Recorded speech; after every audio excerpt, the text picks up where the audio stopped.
గజం కేవలం 500 రూపాయలతో 1210 గజాల భూమి కేవలం 6 లక్షలు మాత్రమే. నమస్తే, వెల్కమ్ టు సుమన్ టీవీ. ప్రస్తుతం మనతో పాటు ఉన్నారు ప్రముఖ ఆస్ట్రాలజర్ సుభాష్ శర్మ గారు. నమస్తే అండి. శ్రీమాత్రే నమమ్మ.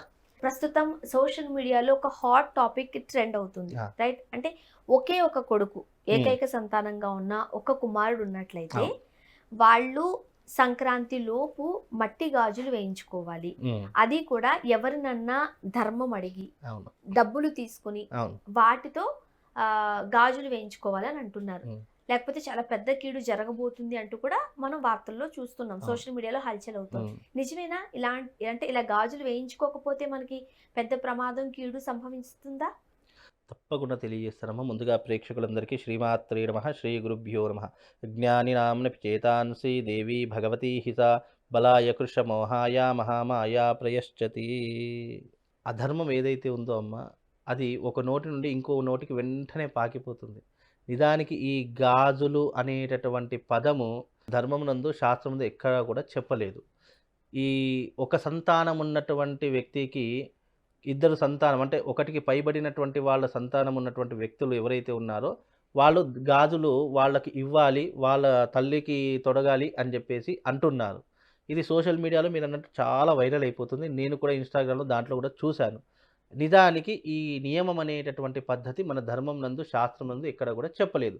కనుక ఇదంతా కూడా అవాస్తవము, శుద్ధ అబద్ధము. దీనిని పాటించవలసినటువంటి అవసరం ఏమీ లేదు.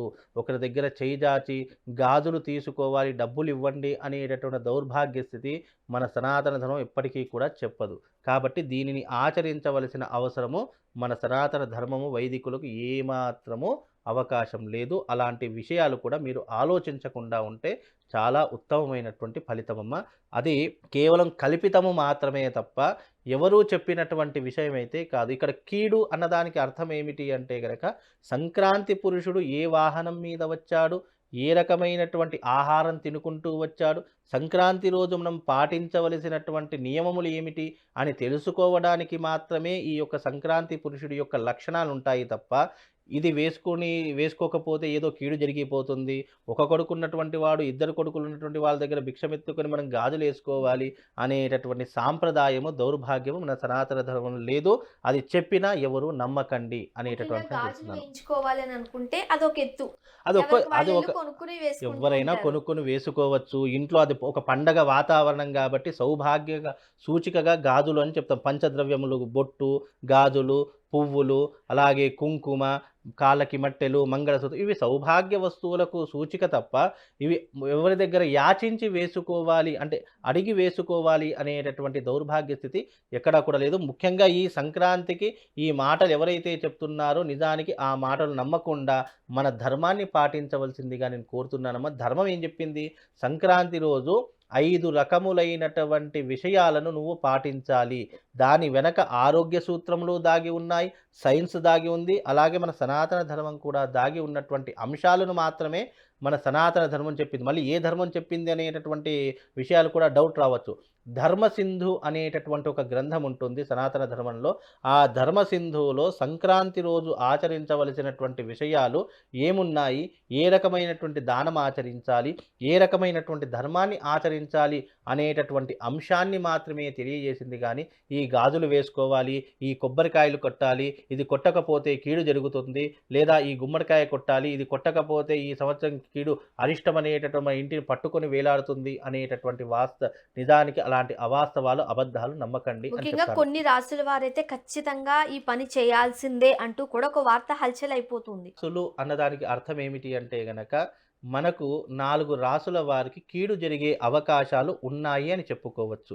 ఎందుకు అంటే ఏలినాటి శని ప్రభావం ఉన్నటువంటి వారు, అర్ధాష్టమ శని ప్రభావం ఉన్నటువంటి వారు, సప్తమ భావం శని ప్రభావం ఉన్నటువంటి వారు, అలాగే ఈ యొక్క శని ప్రభావం అనేటువంటి తీవ్రతగా ఉన్నటువంటి వారు, వృశ్చిక రాశి, సింహరాశి, అలాగే ఈ మీనరాశి, ఈ రాసుల వారు ఎవరైతే ఉన్నారో వాళ్ళందరూ కూడా తప్పకుండా నియమం పాటించాలి అని చెప్పినటువంటిదే దీని వెనక ఉన్నటువంటి ఆంతర్యము.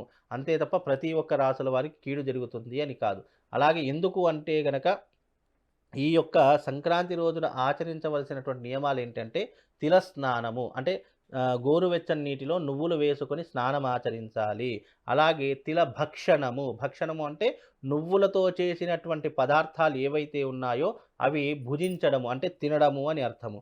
అలాగే తిల హోమము అంటే ఆ రోజున ఎవరైతే శనిగ్రహ బాధలతో బాధపడుతున్నారో, ఏలినాటి శని ప్రభావం గాని, అర్ధాష్టమ శని ప్రభావం అంటే ఏ రాసుల వారికి శని ప్రభావం తీవ్రంగా ఉందో వాళ్ళు తప్పకుండా ఆ రోజున తిల హోమము చేసుకోవాలి అని ఒకటి. అలాగే తిల తర్పణము అనేటటువంటిది ఒకటి. తిల తర్పణము అంటే ఏమిటి అంటే గనక ఇక్కడ 2 రకాల తర్పణాలుంటాయి. ఒకటి దేవతా తర్పణము, 2 పితృ తర్పణం. అంటే ఆ రోజున పితృదేవతలకు తిల తర్పణం చేయాలి.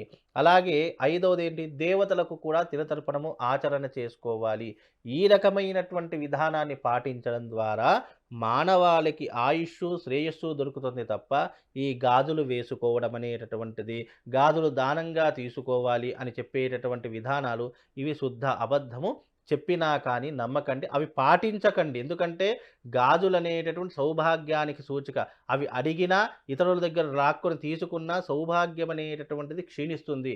కనుక అలాంటివి చేసుకోకుండా ఉంటే చాలా ఉత్తమమైనటువంటి ఫలితాలొస్తాయి. గురువుగారు మనం ఇంతకుముందు సంవత్సరం మనం చూస్తుంటే గత సంవత్సరం చూస్తే కొబ్బరికాయలు కొట్టాలి అని అన్నారు. అవును. ఈ సంవత్సరం వచ్చేసరికి గాజులు వేసుకోవాలి అని అంటున్నారు. అవును. అంటే మన సనాతన ధర్మంలో, హిందూ ధర్మంలో మనం కొన్ని పద్ధతులను పాటిస్తూ ఉన్నప్పుడు ఇటువంటి మీరు ఇంతకు ముందు అన్నారు అధర్మము అని, అవును. రైట్? ఇటువంటివి ఎందుకు వస్తున్నాయి అంటారు? ఇవి ఏంటి అంటే పల్లెటూరి వాళ్ళకు అవగాహన కొంచెం తక్కువగా ఉంటుంది.